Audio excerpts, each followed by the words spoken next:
E aí, galera do Me Salva, tudo bem? Então, vamos começar o nosso próximo módulo, que é o módulo de métodos de comparação, tá? A gente vai ver vários tipos de teste nesse módulo e já já a gente vai descobrir qual a diferença desses tipos de teste que a gente vai fazer nesse módulo para todos os outros que a gente já fez até agora, tá bom? Então, vamos lá. Primeiramente, falando justamente disso, qual é a diferença entre os testes que a gente fazia antes e os que a gente vai fazer agora, ou seja, depois? Bom, primeiramente, o que a gente fazia antes era basicamente uma comparação entre duas coisas. A gente geralmente comparava duas médias, por exemplo, ou também duas variâncias, tá? Então, isso que a gente via antes. A gente aplicava certos tipos de testes para relacionar com médias e variâncias quando a gente tinha duas para comparar, sejam elas já pré-existentes ou uma média ou variância hipotética que eu queria testar, tá bom? E agora, o que a gente vai ver? A gente vai comparar várias médias, tá? Então, a gente vai comparar várias médias e cada uma dessas médias que a gente vai comparar é oriunda de um certo grupo diferente. Então, a gente vai trabalhar com essa noção de grupos, tá? E a gente já vai entender como é que isso vai se dar. E, primeiramente, começando com um exemplo bem lúdico, assim. Um exemplo bem básico. Bom, primeiramente, vamos imaginar que a gente vai ter 3 carros, tá? 3 carros diferentes eu tenho no meu exemplo. Bom, esses 3 carros são abastecidos com 4 tipos de gasolina diferentes, tá? E eu posso dizer que eu vou comparar qual é o efeito de cada uma das gasolinas que eu utilizei nesses 3 carros com a relação de quantos quilômetros eu fiz por litro. Então, eu posso dizer que eu tenho uma variável de resposta. Vamos dizer que eu tenho uma variável de resposta que vai ser dada em quilômetros por litro, tá?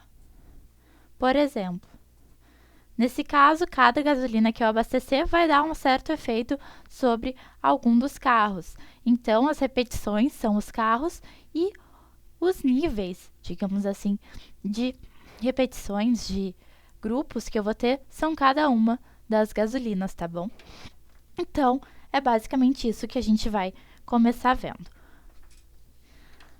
A gente vai ir para um outro conceito, que vai ser o modo que a gente primeiramente vai resolver esse tipo de problema, ou seja, o que a gente vai utilizar para verificar os efeitos dessa comparação. A análise de variância, tá bom? E a análise de variância, ela vai avaliar a significância dos fatores e das interações que eu vou ter nesses grupos, tá? Então, as interações eu posso dizer que são as interações que eu tenho entre cada uma das gasolinas, por exemplo, e os fatores que vão motivar essas interações.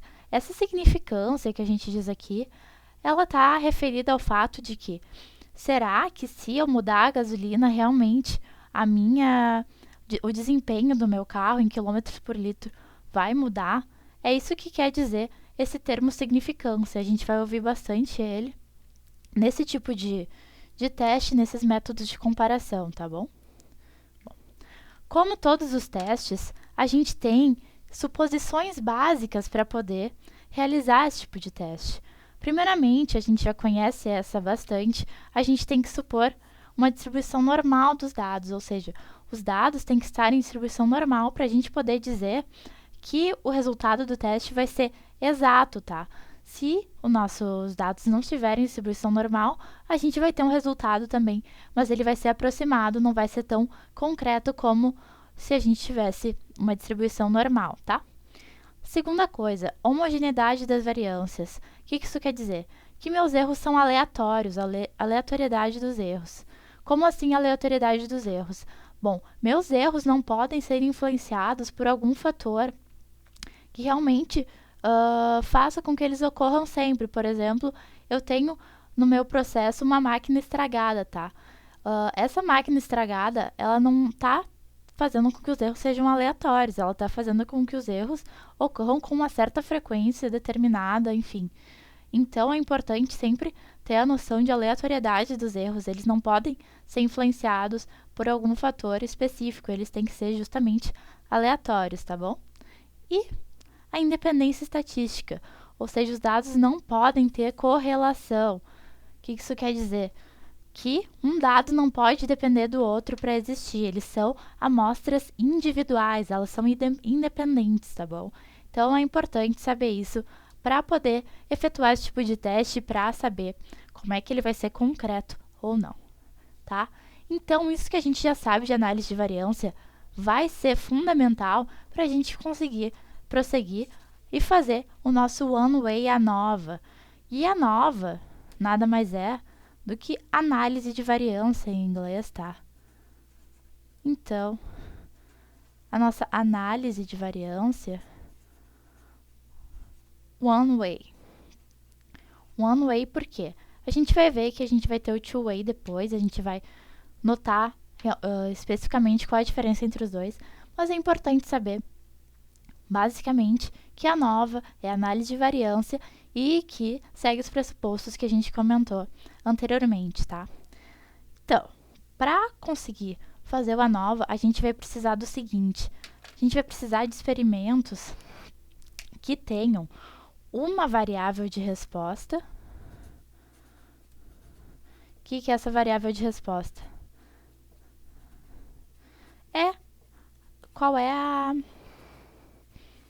o tipo de dado que eu vou ter a partir da minha coleta, né? Por exemplo, a gente viu que a gasolina nos dava valores de resposta em quilômetros por litro.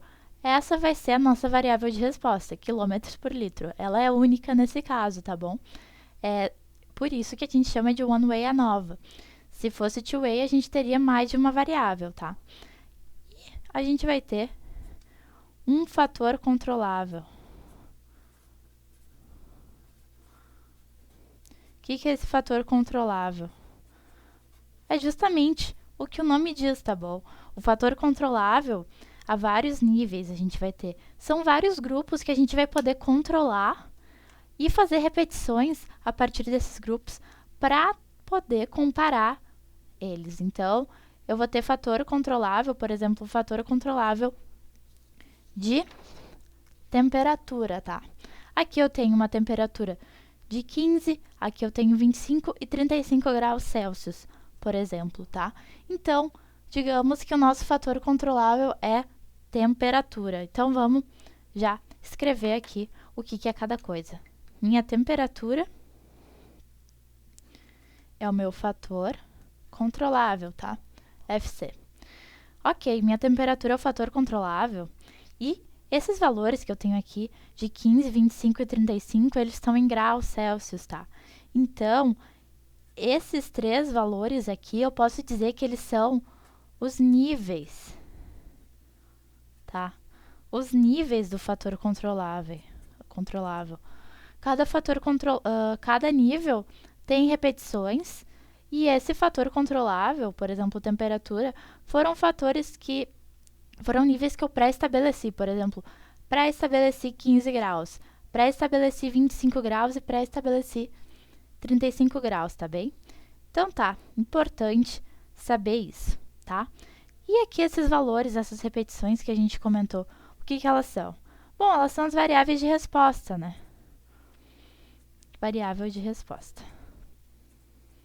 São os valores que eu obtive a partir de uma certa coleta de dados, tá? Então, um nível do nosso fator controlável, por exemplo, 15, 25 ou 35, o que a gente pode dizer que ele é? Ele é um grupo, tá? Então, cada nível do fator controlável corresponde a um grupo com certas características, tá bom?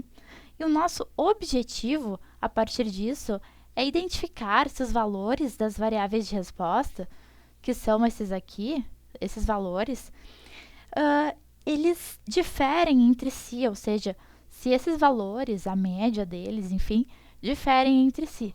Esse é o objetivo principal do One Way ANOVA, tá bom? Então, é basicamente isso que a gente vai ver com esse tipo de teste, tá bom? Na próxima aula, a gente vai ver um exemplinho e vai ver como é que a gente começa a calcular esse tipo de teste, porque tem um passo a passo que é um pouco extenso, mas não é nada complicado, tá bom? Então, muito obrigada e até a próxima!